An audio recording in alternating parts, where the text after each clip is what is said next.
Greetings, Duane from Duane's Astrophotography. Let's take a look here what I've got. I decided to see if I could operate two telescopes simultaneously, take photos even though they're different focal lengths, and I have been able to achieve a setup here. I want to show it to you. It's right here's wire. It's all a wired Ethernet connection, comes up into the computer, into the Alienware i7 computer. And here is the camera connection, and also I have filter wheel and focuser on QHY running on N.I.N.A at this point. Here's N.I.N.A. See, N.I.N.A is running right here. Here's the planetarium. My latest astrophotography setup gives me a world of options. This is using the Skywatcher Esprit triplet refractor 100 ED. And I have the Q focuser here working with N.I.N.A, as well as the QHY filter wheel and the QHY 268 Pro camera, 16 bits. This will be my main camera and my main telescope, 550 focal length.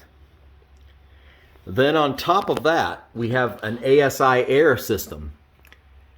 While this will be operating with N.I.N.A, these three elements here, the focuser, right here, focuser, filter wheel, and camera, will be independently working on the same laptop together with N.I.N.A.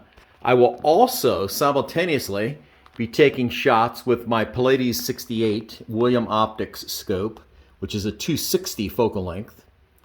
And I'll be able to take also with my guide scope with the TPO 180 wide field, have great sensitivity, tiny pixels on this 178 camera. I believe they're 2.4 micron pixels.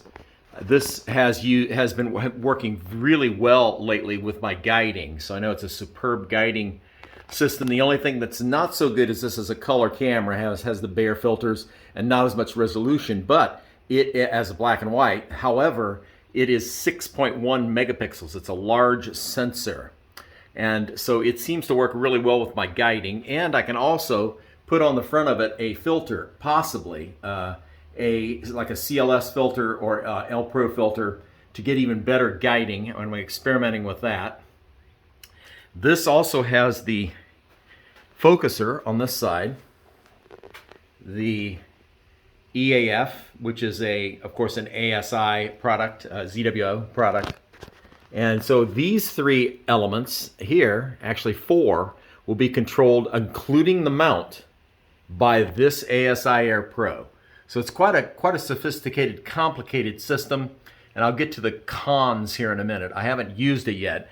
But this is, of course, the wireless ASIair Plus system. And in it is all the capabilities of plate solving. It has a planetarium software, and it's being controlled with this wire here, the gray wire, comes around to the EQ6R Pro mount, and it goes right into where the hand control used to go, right there. And controls the mount nicely with the ASIair Plus. And then as well controls the focuser and guiding. So I will not be using PhD guiding to start here. I'm going to go ahead and I have been using the ASI guiding. It works well. Now, here's the downsides. One of them is the focusing knob here. There is no knob on this to focus it, and it's locked, okay? But there is a knob on this to focus this, which is nice. So I could use a batten-off mask with this one also on front of the 100 ED, which I have done. But I have autofocusing capabilities, and getting back to the no knob problem, I now have this controller, which is a ZWO product, and plugs in with a little wire here right on up into the focuser, as we can see it right here. This small phone plug wire right here, 4 conductor. So the downsides, let's talk about, of course, this controller can be used to manually focus. So it'll be able to manually focus this. Now again, this is primarily for plate solving. So I really don't need the filter wheel, although I have it working. I have everything working now. All four of these elements, the ASIair Pro, I have the focuser, the guide scope camera, and the ASI 2600 camera, mono camera, working all together, four things into the ASIair Pro. Now this will be doing plate solving, okay? This will be doing guiding after the plate solving, and this will be focusing throughout the night. All right, and then also on the same laptop, by a wired connection, right here, in the camera, which I'm not showing it, but there is a wire that goes right here. And that wire is a USB cable wire, and it'll go into my same laptop. Now, let's talk about the negatives. Well, I've got an 11-pound weight coming. So right now I have my one of my weight set, barbell set weights of 10 pounds, and it's just balancing on the RA axis with this. Now, I've also built a wheelie cart, which works really fine and just wonderful, solid as a rock. And when I try to move this, it feels like a tree. There is no movement back and forth whatsoever with this. Very solid. And that is thanks to these jacks that I have put on, which touch the floor. You can see one right there, and you can see it down underneath there, touching the concrete. You see that? And it's a jam nut big bolt. And then I can use a drill right here to be able, when it's cold and I'm wanting to come in and I've done 8 hours of imaging, I can put this right on one of these and just jack it down and simply pull it with this string right here.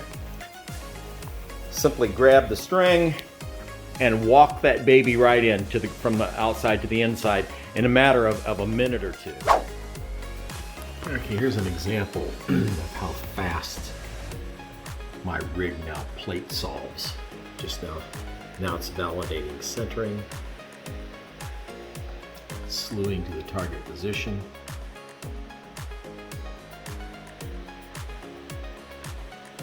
Shooting one more time, solving one more time. Another 342 stars and centered. That was about 15 seconds, folks. Now, let's take a look at what it takes to get that plate solving. Let's head out to the rig. Why not? Get the old red headlamp on here and see if we can take a look what it takes to get this kind of plate solving. This is my new setup, and what I want to focus on here is how many telescopes that I've got going here. This is my plate solving telescope right there, the Pallades. Hard to see in the dark, but I'll provide a better video of this. And it has the 6200 camera, and I'm using that just for plate solving. And I've got this TPO 180 for guiding with a 178 camera. And then this is my QHY camera. It's kind of hard to see. 268 with the filter wheel. And we got the EQ6R Pro mount. It's a massive, massive system. I've got about 30 pounds on this mount with these 3 telescopes. All right, that's it. Let's go back in and see what we're getting.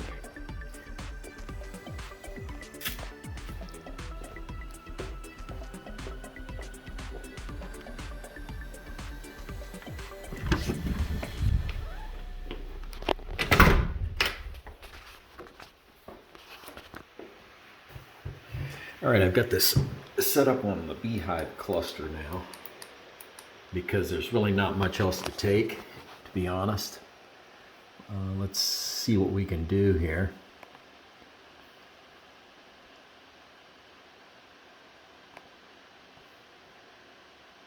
M44. We'll do a new light sequence. 300 seconds is probably good. And let's go for just luminance to start with. And we'll do our 101 gain. In fact, for luminance, we're just going to go with a gain of 1. Since it's broadband, luminance. And we'll repeat about 10 of those. That sounds good. Let's see what we get.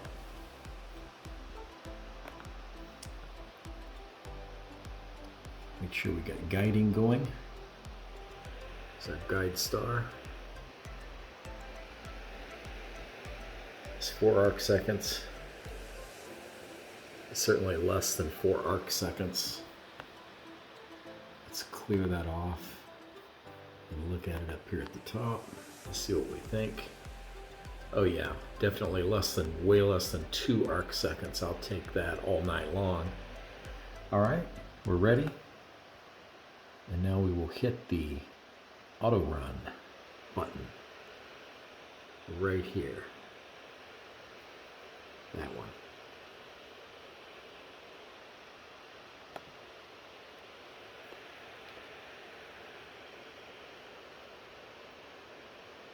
And it's going to do a focusing. It's shooting here, finding focus stars, finding appropriate stars. It'll put one up in the corner there in just a second.